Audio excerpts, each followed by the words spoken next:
Nah, jangan lupa untuk subscribe YouTube channel Metro TV News dan juga nyalakan notifikasinya. Molly rocks in my green tea.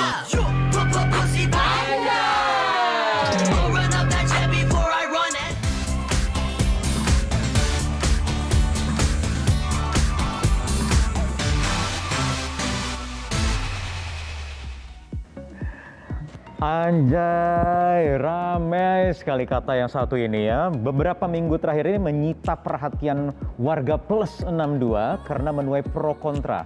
Ada yang pro, ada yang menganggap ini adalah satu kata bahasa slang yang akrab dibawakan di bahasa pergaulan sehari-hari. Atau ada juga yang menganggap kontra karena ini memiliki implikasi tertentu, terutama yang berkaitan dengan implikasi atau konsekuensi hukum. Benarkah demikian? Sebenarnya kata anjay ini kan bahasa lembut yang diperhalus dari kata anjing, ya, binatang, anjing. Tidak ada yang masalah, tidak ada yang salah dengan kata anjing. Tetapi ketika seseorang mengumpat orang lain dengan kata ini akan sangat kasar. Sehingga orang yang merasa ini begitu kasar perlu diturunkan kadarnya dan diplesetkan menjadi anjay. Itulah yang namanya bahasa slang atau bahasa sehari-hari yang dipakai untuk conversation atau percakapan. Jadi bukan bahasa resmi ya, tidak ada diakomodir di KBBI. Nah, pertanyaannya apakah benar memang kata anjay ini memiliki dampak atau implikasi hukum? Kita lihat.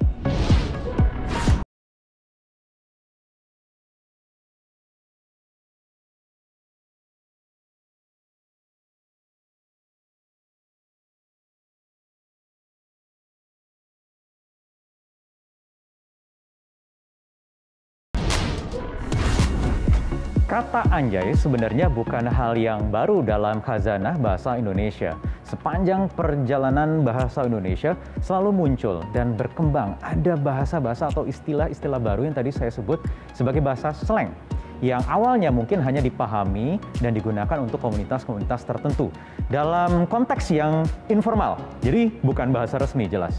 Kalau di tahun 80-an kita kenal ada bahasa prokem, bahasa preman yang muncul dan sekarang bahkan masih digunakan seperti kata sebutan bokap atau nyokap yang merepresentasikan orang tua, ayah atau ibu, bapak atau ibu. Di tahun 90-an muncul juga kamus gaul yang dibuat Mbak Debbie Sehartian yang sangat unik, ini juga muncul dari komunitas tertentu. Itulah bahasa slang atau kalau menurut James Dananjaya yang menuliskan kata pengantar di buku bahasa gaul atau kamus bahasa gaulnya Mbak Debbie Sehartian itu menyebut bahwa sudut ilmu folklore, jadi hikayat rakyat, itu bahasa gaul yang merupakan salah satu bentuk atau genre yang disebut ujaran rakyat. Jadi dalam ujaran rakyat ini termasuk dalam bentuk yang disebut ya slang tadi, ucapan yang populer di masyarakat, di komunitas tertentu. Jadi slang ini bisa berupa kalimat, tapi biasanya atau lazimnya itu berupa kata yang tidak lazim, yang jelas tidak diakomodir dalam kamus besar bahasa Indonesia.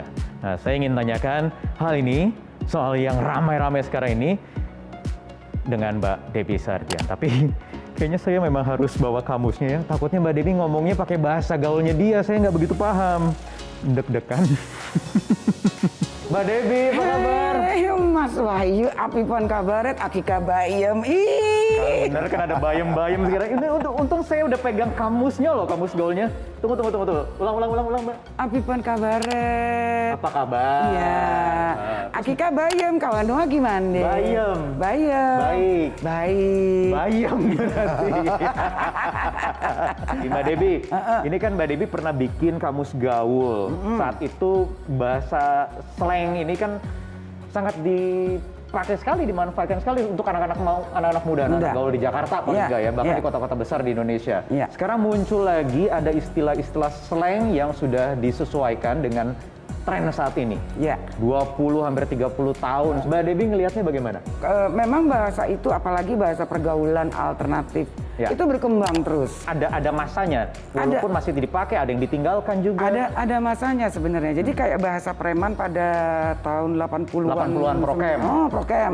Itu kan tren sekali kan. Hampir semuanya juga paham dan memakai itu. Tapi pada akhirnya kesininya udah nggak banyak yang pakai. Cuma yang tersisa dari bahasa preman itu adalah nyokap bokap. Nyokap bokap. Itu yang paling sering masih digunakan sampai sekarang.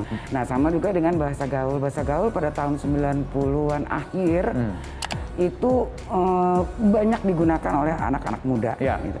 Karena memang kemunculan si bahasa-bahasa alternatif ini kan awalnya selalu dari bahasa rahasia sebetulnya. Bahasa rahasia. Jadi dari satu komunitas. Kalau bahasa preman, prokem itu kan dari preman-preman.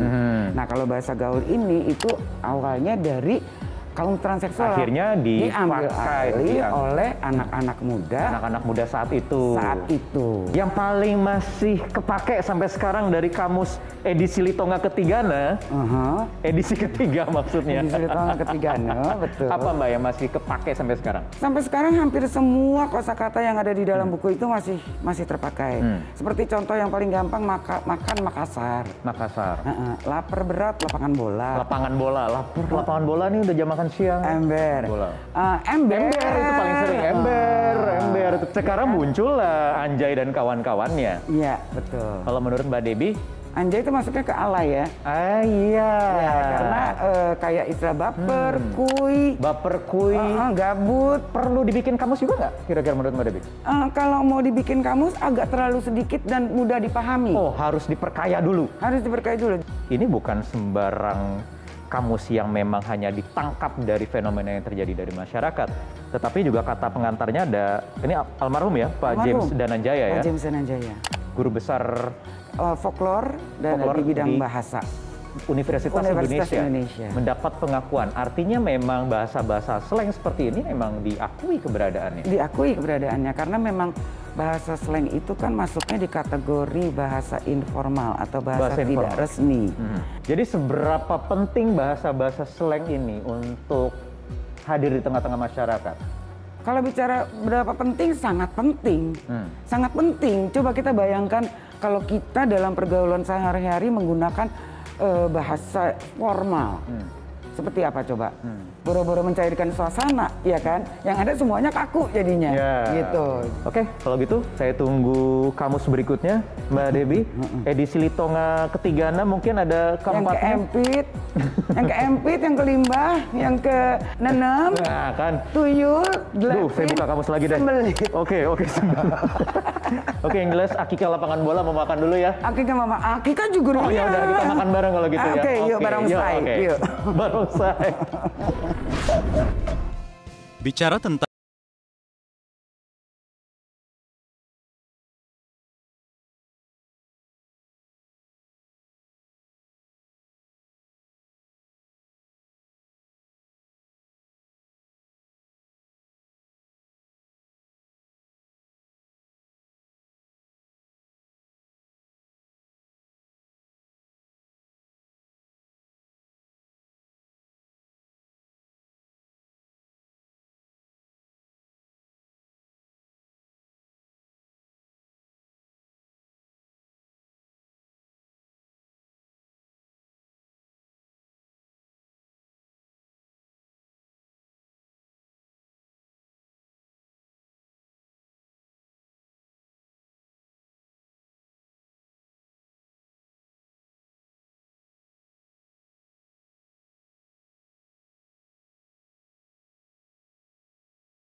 Mas Nazar, apa kabar? Wahyu, sehat Mas? Kita ngobrol-ngobrol Mas Oke, soal bahasa slang. Kalau sekarang kan lagi rame nih Indonesia dengan si Anjay itu. Mas Nazar yang sudah memperhatikan perkembangan, kalau bahasa saya mungkin evolusi ya. Benar nggak sih Mas, bahasa itu memang berevolusi? Kalau bicara soal evolusi itu kan sepertinya panjang prosesnya. Iya. Bahasa Indonesia ini mendapat pengaruh dari banyak bahasa lain sebelumnya. Bahasa daerah kah atau bahasa luar? Daerah ada, bahasa asing ada. Kita sambil duduk Mas. Oke, baik. Misalnya, bahasa Belanda yang pastinya. Bahasa Inggris misalnya, contoh ya. Kita duduk di Sofa, bahasa apa? Inggris, Oke, atau kata lain selain sofa, kursi, kursi, Arab, meja, Portugis. Portugis, Spanyol. Saya pakai kemeja, Portugis. Kata-kata itu ketika belum resmi diakomodir masuk dalam Kamus Besar Bahasa Indonesia, itu bahasa slang juga, bukan Mas? Nah, itu lain lagi karena kata Lain itu lagi. masuknya jauh sebelum bahasa Indonesia diberi label Indonesia. Gitu. Oke. Slang itu biasanya dia muncul dari siapa yang menggunakannya. Kebanyakan sih slang itu digunakan oleh anak muda ya. Iya. Itu biasanya terikat oleh masa. Oke. Ada trennya juga. Ada biasanya. trennya juga. Tapi Mas, bahasa slang ini bisa tidak merusak tatanan bahasa tertentu? Dalam hal ini Indonesia. Oh, kalau menurut saya sih justru ini bisa memperkaya. Anak muda menggunakan bahasa slang, menurut saya karena mereka sudah memahami apa itu bahasa standar. Jadi mereka mencari varian atau variasi yang bisa lebih mewakili perasaan mereka sebagai anak muda. Di mana seberapa besar porsi bahasa-bahasa slang ini di tengah kaidah-kaidah yang berlaku? Biasanya manusia itu punya domain. Kapan kita pakai yang slang? Kapan kita pakai yang formal? Iya. Yang slang itu mungkin, kalau menurut saya, slang itu salah satu penanda intimacy dalam berbahasa. Oke. Penanda keakraban. Gitu. Semakin akrab, semakin akrab, biasanya kita semakin kurang ajar sama teman. Iya. Gitu. Nah, di situ slang masuk. Gitu. Jadi sebenarnya keabsahannya atau penggunaannya sah-sah saja menggunakan bahasa-bahasa slang. Tidak ada yang salah. Tidak ada norma yang dilanggar. Ya, sejauh ini menurut saya tidak ada norma yang dilanggar. Tapi yang menurut saya agak membingungkan adalah ketika itu masuk ke dalam media sosial, permasalahannya kan adalah siapa saja bisa mengakses media sosial itu. Bisa jadi dari generasi yang berbeda. Gitu. Gap itu yang nanti gap itu menimbulkan yang kemudian, pemahaman, kemudian akhirnya muncullah melanggar etika atau normal tertentu. Jadi sah-sah saja ketika sekarang anak muda mengeluarkan kata-kata yang sekarang sedang banyak digunakan. Anjay, ada anjim, apapun itu. Yang sebenarnya berangkat dari kata binatang gitu kan. Intinya ketika itu sudah berubah bentuk, biasanya ada penghilangan nilai, ada pengurangan, ada penghalusan sedikit di sana. Meskipun ya tergantung tujuan lah. Karena setiap kata menurut saya bisa jadi kata makian. Bisa jadi kata makian tergantung emosi yang dibakuakan. Iya, tergantung intensinya, tergantung emosinya. Jadi bukan salah bahasanya ya Mas? Menurut saya bukan salah bahasanya. Jadi kalau menurut Mas Nazar, anjay ini mungkin tidak dari bahasa slang bisa masuk ke bahasa resmi Indonesia, ke KBBI. Kenapa tidak? Kenapa tidak? Setahu saya sekarang ini kita bisa kok mengusulkan kata apa yang bisa masuk ke kamus, dan kata apa yang tidak masuk ke kamus, atau kata apa yang harus diperbaiki di dalam kamus. Oke, baik. Gitu. Jadi jangan salahkan bahasanya. Betul. Jadi kita harus lebih aware lagi, kita harus hati-hati memanfaatkan atau menggunakan bahasa atau istilah tertentu. Itu tadi ya, Mas Nazar ya. Baik, terima kasih sudah ada di 50 Minutes Metro TV. Terima kasih.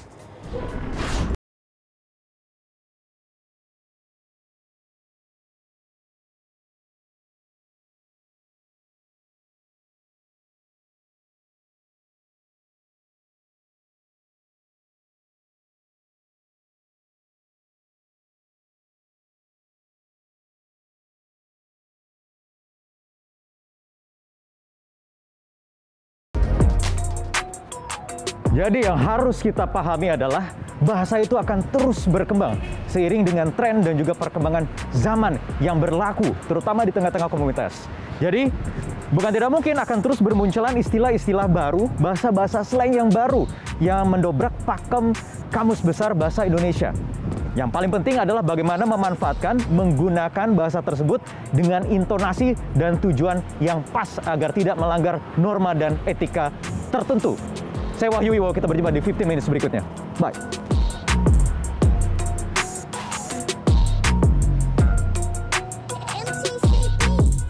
Metro TV, knowledge to elevate.